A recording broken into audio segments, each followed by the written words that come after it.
Greetings बच्चों, आज के हमारे शिक्षा निदेशालय की ओर से है कार्यपत्रक नंबर 36, जिसका शीर्षक है बल तथा दाब। मान लो एक बॉक्स है, ये हमने सीखा कि किसी वस्तु पर, मान लो एक वस्तु है, ये बॉक्स हम ले लिया, एक ही दिशा में लगाए गए बल जुड़ जाते हैं, जिससे इसलिए जिस दिशा में बल लगता है वह बताना जरूरी है। मान लो एक आदमी है, वो यहाँ से इस बॉक्स को खींच रहा है और एक आदमी यहाँ से इस बॉक्स को आगे की ओर धकेल रहा है।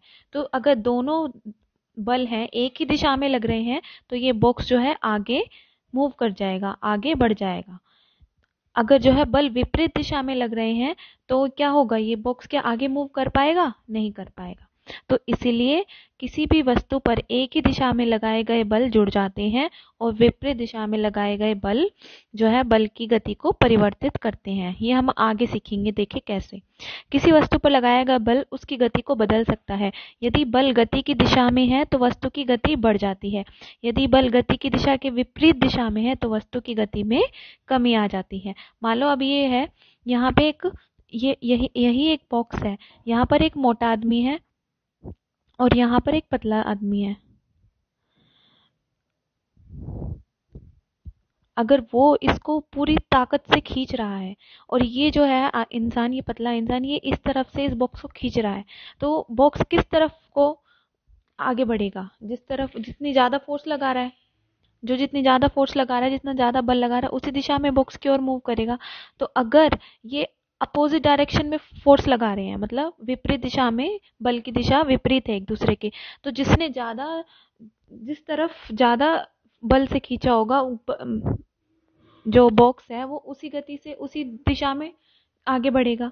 तो इसी तरह अब हम आगे कुछ और एग्जांपल्स पढ़ते हैं। उदाहरण के लिए एक गोलकीपर है, वो गोल बचाने के लिए गेंद की तरफ कूदता है या उछलता है। आपने देखा होगा ना, जो ये गोलकीपर है, ये गेंद की तरफ या तो कूदेगा या गेंद पर जो बल लगा हुआ है उसको रोकेगा या उसकी दिशा को बदल सकता है और गोल होने से बच सकता है। दूसरी ओर एक टायर को तेजी से चलाने के लिए इसे बार बार गति की दिशा में धक्का ही देना पड़ता है। सब टायर तो चलाते हुए किसी न किसी को आपने देखा ही होगा। तो इसका मतलब क्या है, जैसे वो टायर चलता रहता है, बच्चा उसके ऊपर जो है लकड़ी से मारता रहता है ताकि टायर और आगे चलता रहे। इसका अर्थ क्या है कि बल को किसी वस्तु की गति की दिशा में लगाने पर उसकी गति बढ़ जाती है। तो इसे हम क्या कह सकते हैं, किसी वस्तु की गति या उसकी गति की दिशा में या दोनों में परिवर्तन को वस्तु की अवस्था में परिवर्तन कहा जाता है। वस्तु की अवस्था में परिवर्तन का मतलब क्या है कि किसी वस्तु की गति या उसकी गति की दिशा में या तो उसकी गति बदल जाए, बढ़ जाए, घट जाए, या उसकी गति की दिशा में परिवर्तन हो जाए, या दिशा भी बदल जाए और गति भी बदल जाए, तो इसे हम क्या कहेंगे, वस्तु की अवस्था में परिवर्तन। आगे पढ़ते हैं। कुछ परिस्थितियां ऐसी भी होती हैं जिनमें वस्तु गति के लिए स्वतंत्र नहीं होती। उदाहरण के लिए जैसे कि हम आटे की लोई को लेते हैं। आटे की लोई में वस्तु की गति जो है, वस्तुएं गति के लिए स्वतंत्र नहीं होती, क्योंकि आटे की लोई को हाथ से दबाना या बनाने के लिए आटे की लोई को हमें बेलना पड़ता है। तो इन स्थितियों में लगाया गया बल कहाँ पर खर्च हुआ है? वस्तु के आकार को बदलने में, वस्तु के आकार को परिवर्तन करने में। तो अब इसी पर आधारित आपको नीचे के प्रश्नों का उत्तर देना है। पहला है कि दो स्थितियों के उदाहरण लिखिए जिनमें बल के कारण किसी वस्तु की अवस्था में परिवर्तन होता है। तो आप क्या लिखेंगे, आप इसी शीट में से यहाँ से देखकर आसानी से उत्तर अपना लिख सकते हैं। पहला क्या है, यहाँ से कि कीपर गोल बचाने के लिए गेंद की तरफ कूदता है या उछलता है तो उसके द्वारा लगाया गया बल गेंद को रोक सकता है, उसकी दिशा को बदल सकता है। ये आपके पहला पार्ट हो गया। और ये दूसरा उदाहरण हो गया पहले का ही, कि एक टायर को तेजी से चलाने के लिए इसे बार बार गति की दिशा में ही धक्का देना पड़ता है, तो जिसका अर्थ है कि वस्तु की गति की दिशा में लगाने पर उसकी गति बढ़ जाती है। ये आपके पहले का पूरा उत्तर होगा। नेक्स्ट है हमारा, निम्नलिखित स्थितियों में बल के प्रभाव को पहचान कर लिखें। तो हमें ये बताना है, हमें ये अलग अलग स्थितियां दी गई हैं कि क्या इनके आकार में परिवर्तन है या गति में परिवर्तन है या दिशा में परिवर्तन है। आप देखना, नींबू पहला है हमारा, नींबू का एक टुकड़ा निचोड़ना। नींबू के टुकड़े को निचोड़ने के लिए हम क्या करेंगे, उसको हाथ से दबाएंगे जिससे कि उसका रस बाहर निकलेगा। तो इसका मतलब क्या है, नींबू पहले ठीक था, अब उसके आकार में परिवर्तन हुआ है, तो आपका ए आएगा, आकार में परिवर्तन। दूसरा है लोहार द्वारा हाथ से लोहे के एक गर्म टुकड़े को पीटना।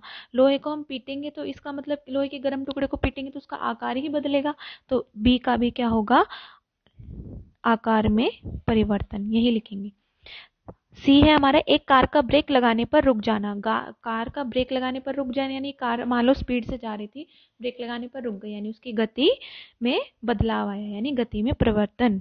तो सी का हमारा क्या होगा, गति में परिवर्तन। डी है एक बल्लेबाज द्वारा गेंद को मारना। तो एक बल्लेबाज, एक गेंद आ रही है, एक दिशा से आ रही है, फिर बल्लेबाज ने मारी तो गेंद की दिशा बदल गई, तो आप क्या लिखोगे, इसका दिशा में परिवर्तन। डी का क्या होगा, दिशा में परिवर्तन। प्रश्न 3 है अपने आसपास से ऐसे उदाहरण दीजिए जिसमें बल गति की दिशा और अवस्था को बदल देता हो। तो आप क्या दोगे, गति की दिशा और अवस्था बदल देता हो।